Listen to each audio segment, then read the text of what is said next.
Sequence of certain number of lines arranged in a pattern. The first 3 stages are shown below. The sequence starts at stage 0. There are 6 lines in the first sequence. Draw the next stage of Jason's sequence. Okay, so that is the next stage of the pattern. That actually should go down to part A there for drawing the next stage of the sequence. The next part, Jason thinks the sequence is linear. He is correct. Give a reason to explain why the sequence is linear. Okay, so let's write out each stage. So in stage 0, let's write it as T0, T1, T2, and T3. So in T0, we've got 6 lines as he has told us. In T1, we have 11 lines, 16, and then 21. So we can see that from each stage, we are increasing by the same amount every time. So it's a linear pattern because the first difference is constant. Okay, then we have to use a graph, a table, or otherwise to write a formula to express L in terms of S. So L is the number of lines needed in stage S of Jason's sequence. So again, this is our formula in our log tables. To get the general form of a linear sequence, we know it's a linear sequence from the previous question.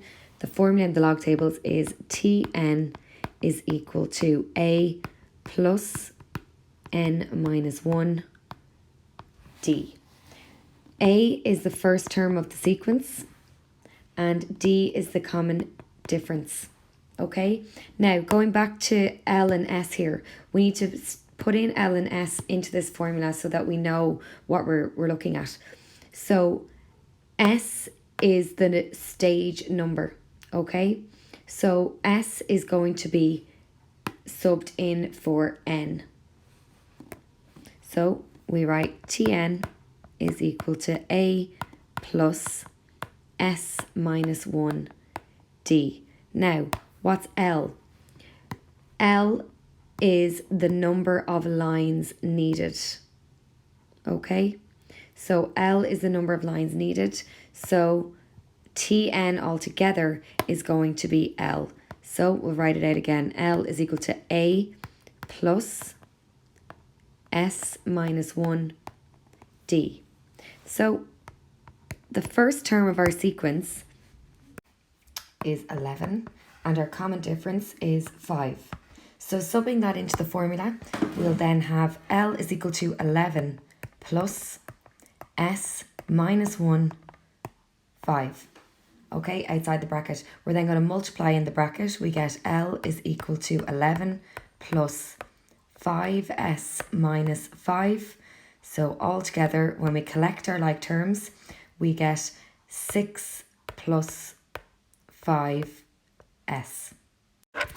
Okay, so part D, using your formula or otherwise calculate the number of lines needed for stage 20.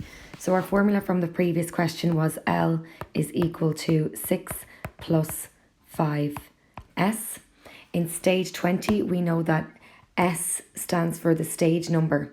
So we're going to sub in 20 for S there. So we get L is equal to 6 plus 5 times 20. Okay, just bringing the equation up here, we get L is equal to 6 plus 100. L equals 106. So there are 106 lines needed in stage 20. Part 2. There are exactly 71 lines in stage P of Jason's sequence. Using your formula or otherwise, find the value of P. So we write out our formula again. L equals 6 plus 5S. Now, in this first question, it was talking about stage 20. So we subbed in 20 for S. In this question, they're asking us about stage P. So we're just going to sub in P for S. So let's write that out again. L equals 6 plus 5P. Okay, now they've also told us that there are exactly 71 lines. So instead of L, we're going to write 71.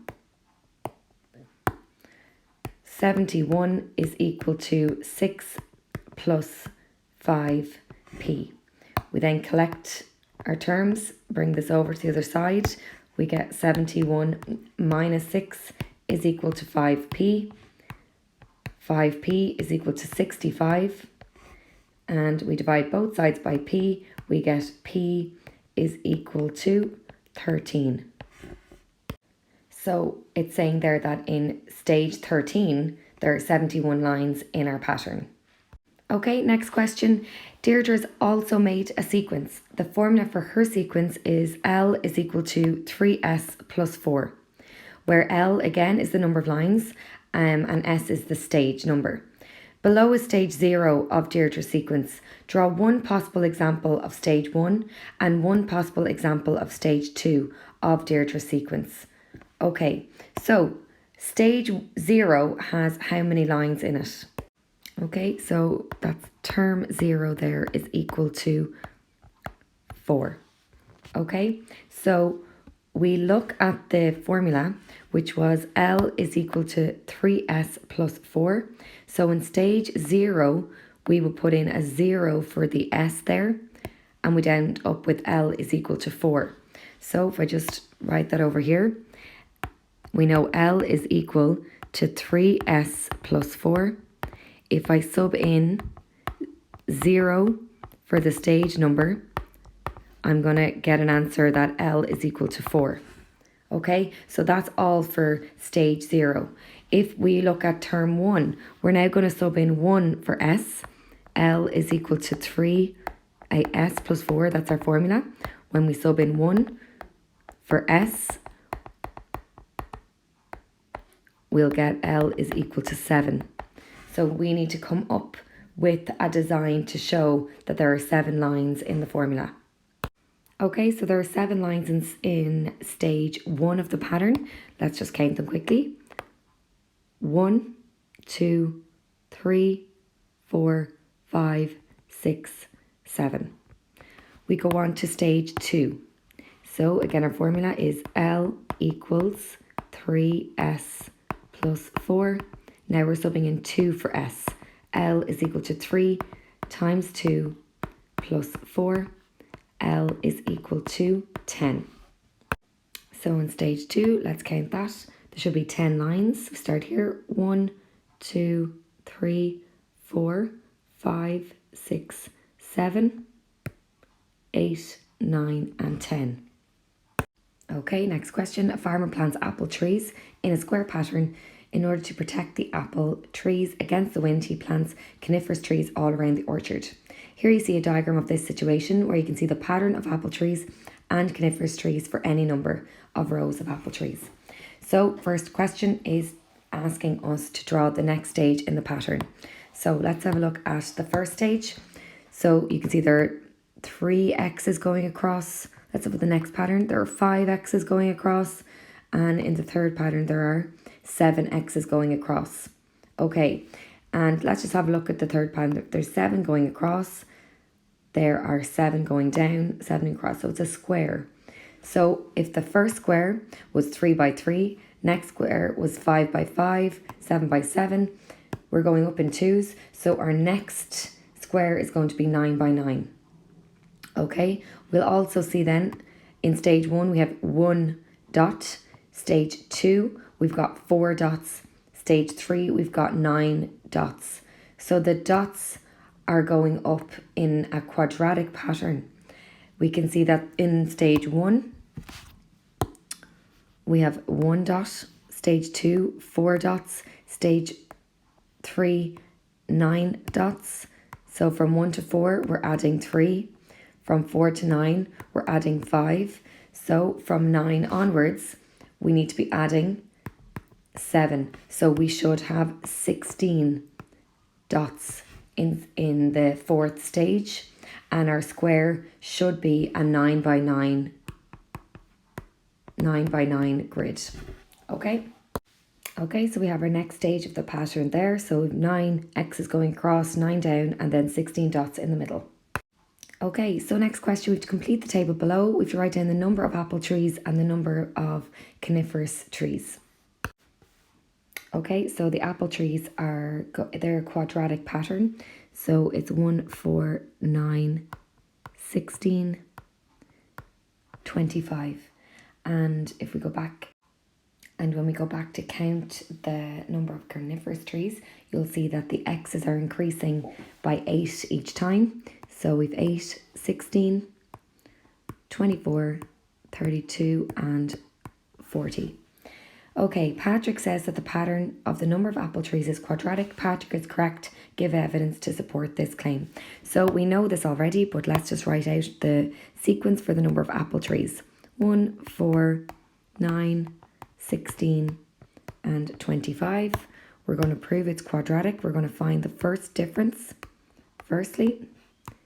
So from 1 to 4 we're adding 3, 4 to 9 we're adding 5, 9 to 16, 7, 16, 25, 9. So it's not a linear because the first difference is not constant. So we're going to find the second difference.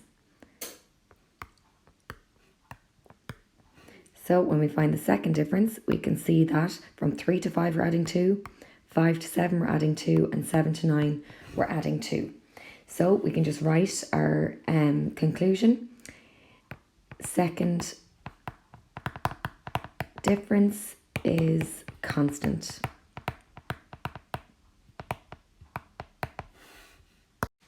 Okay, so the next part is find a formula for the number of apple trees at stage n. Now, you may have noticed that the number of apple trees are square numbers. So in stage 1, 2, 3 and term 4, in stage 1 we had 1 apple tree, then we had 4, then we had 9, then we had 16. So we know the next one's going to be 25. The next one after that is going to be 36, then 49. And the reason we know that is because they're square numbers. So while it is a quadratic pattern, you might have noticed that to get any stage number, you just square the term number. So term number 1, 1 squared is 1, 2 squared is 4, 3 squared is 9. So to get a formula for the number of apple trees at stage n, it's just going to be Tn is equal to n squared. So for example, if I wanted to find the 9th term, it would be 81 because 9 squared is 81. Okay, so next one, find a formula for the number of coniferous trees at stage n. Now, we know that the number of coniferous trees increases by 8 every time, which is telling us that it's a linear sequence. So the general term for a linear sequence is Tn is equal to a plus n minus 1 d. The first term is equal to 8 and the difference is equal to 8. When we multiply all of that out, we're going to end up with Tn is equal to 8 plus 8n minus 8. So Tn is equal to 8n because the 2 8s cancel off there. Okay, last part then. There's a value of n for which the number of apple trees equals the number of coniferous trees. By using your answers to D and E above or otherwise, find the value of n. So answers to D and E above is this and this. Okay, and also very important here, it says where they are equal to each other. Okay, so we write n squared, which is our value from the first formula, is equal to 8n, which is our value from the second formula. If we divide both sides by n, we end up, the two n's will cancel off, we'll just be left with one n. N equals 8.